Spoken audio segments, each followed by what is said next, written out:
Sin O T T release ചെയ്ത സിനിമയെ പറ്റിയാണ് നമ്മൾ ഇന്ന് സംസാരിക്കാൻ പോണത്.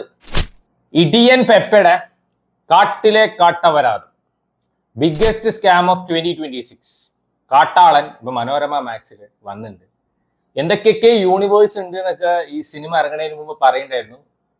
മാർക്കോ യൂണിവേഴ്സ് പടം ഇറങ്ങിക്കഴിഞ്ഞപ്പോൾ മാർക്കോ യൂണിവേഴ്സ് ആയി. നമ്മുടെ ഷാഹിദ് കപൂർ, രശ്മിക മന്ദാന, കൃതി സാനൺ ഇവരൊക്കെ അഭിനയിച്ച കോക്ടെയിൽ 2 ഇപ്പൊ നെറ്റ്ഫ്ലിക്സിൽ സ്ട്രീം ചെയ്യുന്നു. മലയാളത്തിൽ നിന്ന് ഒരു ഹൊറർ ത്രില്ലർ ഇപ്പൊ OTT റിലീസ് ചെയ്തിട്ടുണ്ട്. ഇതിന്റെ പോസ്റ്ററൊക്കെ കണ്ടു കഴിഞ്ഞാൽ ഹൊറർ പടമല്ല, വേറെ ഏതോ പടമായിട്ടാണ് തോന്നിയത്. അരൂപി ഇപ്പൊ ആമസോൺ പ്രൈമിലാണ് സ്ട്രീം ചെയ്യുന്നത്. മലയാളത്തിൽ നിന്ന് ഒരു സൈബർ ക്രൈം ത്രില്ലർ ഇപ്പൊ OTT റിലീസ് ചെയ്തിട്ടുണ്ട്. അച്യുത അവതാരം. ഈ സിനിമ ഇപ്പം ഔട്ട്സൈഡ് ഇന്ത്യ റിലീസ് ആയിട്ടുണ്ട്, അതും ആമസോൺ പ്രൈമിൽ തന്നെയാണ്. പേട്രിയോട്ടിക് സിനിമ ചെയ്യാൻ വേണ്ടി മാത്രം ഒരു ചേച്ചി ജനിച്ചിട്ടുണ്ട്, കങ്കണ റണാവത്ത്.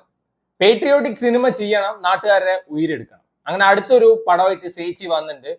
ഭാരത് ഭാഗ്യ വിദ്യാർത്ഥയ അങ്ങനെ എന്താണ് സിനിമയുടെ പേര്. C5 സ്ട്രീം ചെയ്യുന്നത്. വേണ്ടവര് കണ്ടു നോക്കാം. കേരളത്തിലെ മൈക്കിൾ ഫെലിപ്സ് എന്നറിയപ്പെടുന്ന മഡോണ സെബാസ്റ്റ്യന്റെ ഒരു റോംകോം ഇപ്പൊ OTT റിലീസ് ചെയ്തിട്ടുണ്ട്. ഹാർട്ടിൻ എന്നാണ് സിനിമയുടെ പേര്. ആമസോൺ പ്രൈമിലാണ് സ്ട്രീം ചെയ്യുന്നത്.